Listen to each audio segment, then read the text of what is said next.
Já estão em vigor os novos preços dos combustíveis e isso cria uma expectativa de majoração de valor em vários produtos e serviços em diversos segmentos da economia.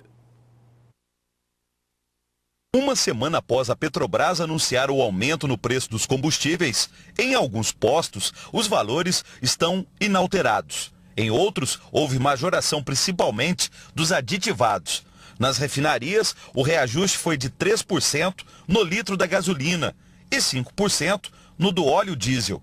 Mas nas bombas deve ser maior. Olha, esses 5% aí, depende da carga tributária e o efeito em escala, ele deve chegar em faixa de 12% a 13% na bomba, né? Agora, o sindicato, inclusive, dos combustíveis já falou até em um pouco mais, em torno de 15%. O economista Carlos Teobaldo explica, além do reajuste no valor do combustível na refinaria e repassado às distribuidoras e postos, ainda há a cobrança de tributos, como os federais PIS e COFINS e o estadual ICMS, o que deve encarecer ainda mais o preço do diesel e da gasolina. O Estado ele faz uma estimativa de preço e estabelece uma pauta fiscal. E sobre essa pauta fiscal o posto paga o ICMS. Quer dizer, então, digamos, se a gente vai dizer que a gasolina ou o diesel está em torno de R$ 3,50, essa vai ser a pauta fiscal. Qual é o preço que o posto vai vender? Vai vender por R$ 3,50, porque se ele vender abaixo, ele está pagando imposto já sobre R$ 3,50, não há diferença nenhuma. Quer dizer, ele vai vender pela pauta fiscal. Para os economistas, a tendência é de que a alta no preço dos combustíveis, principalmente do diesel, seja repassada a vários segmentos econômicos. O efeito cascata é em tudo que a gente consome. Desde o alimento que você compra no supermercado, da verdura, do produto industrializado, até o teu lazer. Por quê? Porque tudo o diesel está invocado. Tudo que nós consumimos aqui no estado de Mato Grosso depende de transporte. O transporte é feito como? Através de caminhões. O caminhão consome o quê? Diesel. Diesel, aumentando o diesel, aumenta o quê? Aumenta o frete. Aumentando o frete, aumenta o produto final. Então é uma questão de repasse. Se eu tenho um aumento, eu vou repassar esse aumento para alguém. Esse alguém vai receber, vai repassar para quem? Para o consumidor final. Teoclébio vende sucos e salgados. A bebida ele faz e comercializa a R$1 o saquinho. O alimento ele compra e revende por R$ 2,50 a unidade. Mas já pensa em aumentar o preço das esfirras e saltenhas devido à alta dos combustíveis. Tem que aumentar, né? Porque não tem condições. Porque as coisas estão subindo, não só gasolina, mas como trigo, sobe tudo. Não é só gasolina não, até no mercado as coisas é tudo caro. E como nós vimos na reportagem, o aumento nos preços dos combustíveis acaba impactando em praticamente todos os setores da economia.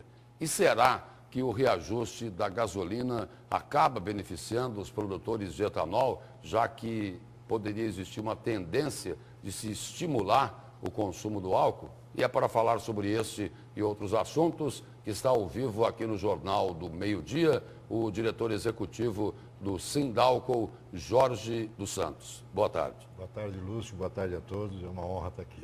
O reajuste no preço do óleo diesel, também para quem produz etanol, ele é prejudicial.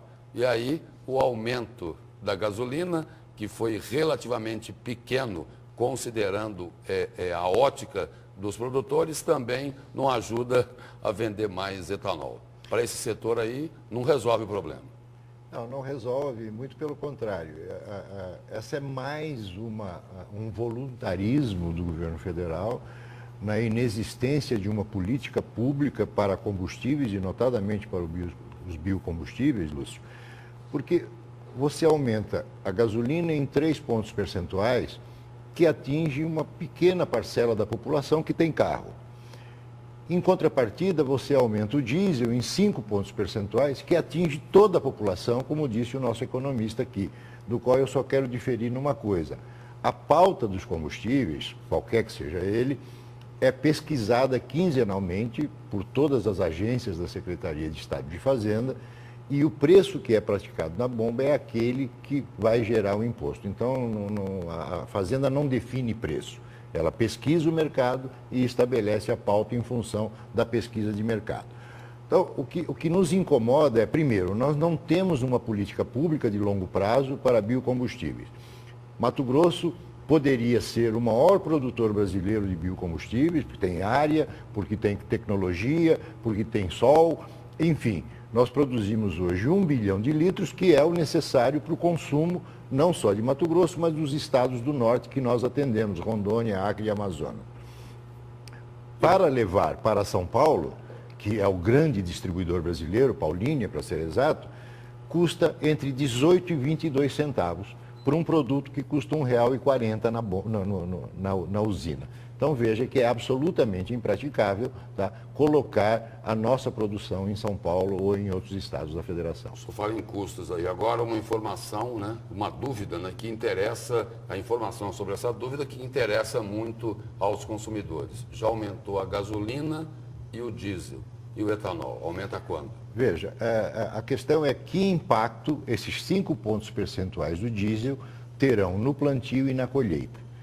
É essa conta... Esse estudo não existe ainda? Não, acabou de acontecer e agora nós vamos analisar que impacto isso terá, assim como os mercados devem estar fazendo a sua análise de custos, quanto vai subir a farinha de trigo, o arroz, o feijão, em função do transporte ser, no nosso caso, a colheita e a produção.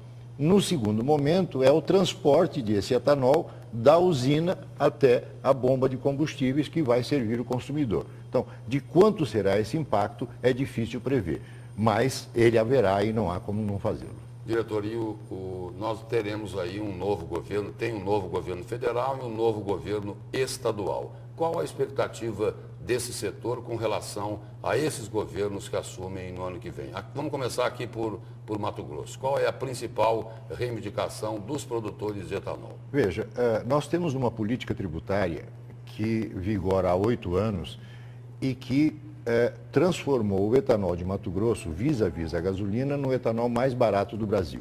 Sempre 63%, 64% do preço da gasolina. Isto é muito bom para a comunidade porque tem um combustível mais barato, um combustível limpo e que gera 15 mil empregos diretos e 60 mil indiretos. Esta renda desses 15 mil trabalhadores também impacta a economia do Estado, porque nós temos o melhor salário médio da agroindústria e essas pessoas que recebem esse salário compram nas suas cidades, consomem nas suas cidades e isso impacta a economia. Nós temos cidades, Lúcio, em que as nossas unidades representam 95% da economia da cidade. Imagina o que pode acontecer se uma unidade dessa quebra ou fecha por ausência de política pública. Então, o problema social que vai se gerar é enorme. É enorme, tá certo? Nenhuma unidade tem menos de 2 mil empregados. Veja que se você colocar 3 pessoas por família, são 6 mil pessoas. Um caso aí, Barra do Bugres. Barra do Bugres. É um exemplo bastante Talvez forte. O melhor exemplo de todos. O melhor exemplo de todos, com assistência médica, extensiva à família, com toda... não há nenhum setor que tenha crescido mais socioambientalmente que o setor sucroenergético. A usina significa o hospital, a escola, né, o posto de saúde. Exatamente, exatamente. Então, o que nós queremos é que o novo governador, que aliás é muito sensível e nós temos a tranquilidade de que não vai fazer grandes mudanças nessa área, a mudança dele, por tudo que ouvimos dele, pelas conversas que temos tido, é que ele quer um Estado indutor. E ao querer um Estado indutor, é isso que vai acontecer. O senhor me dizia agora há pouco que seria importante os governadores dos estados que são produtores de etanol, eles discutissem uma política para o setor? Exato. O que nós estamos solicitando é que os governadores dos estados produtores, bem como as representações políticas do Congresso desses mesmos estados, possam se reunir, sentir o que o setor precisa, ouvir o setor e levar ao governo federal para que realmente tenhamos uma política de longo prazo. Porque até aqui o governo federal foi insensível com esse setor. Na verdade, depois da descoberta do pré-sal, Lúcio, o Brasil achou que tinha resolvido todos os problemas da humanidade e adjacências. E o pré-sal sequer foi atingido ainda e a Petrobras não tem dinheiro para fazê-lo. Está produzindo 500 mil barris, mas não é pré-sal, é no pré-pré-sal. Entendeu? Então, nós precisamos enxergar, e é isso que a gente precisa, é isso que a gente quer, nós não queremos uma sacola de bondades, nós queremos apenas ter horizontes definidos e claros para que continuemos a trabalhar, continuemos a produzir e continuemos a pôr no mercado um combustível que reduz em 82% os impactos deletérios do combustível fóssil. Obrigado pela presença e pelas informações do senhor aqui no Jornal do Meio Dia. Eu que agradeço, Lúcio. Um bom dia.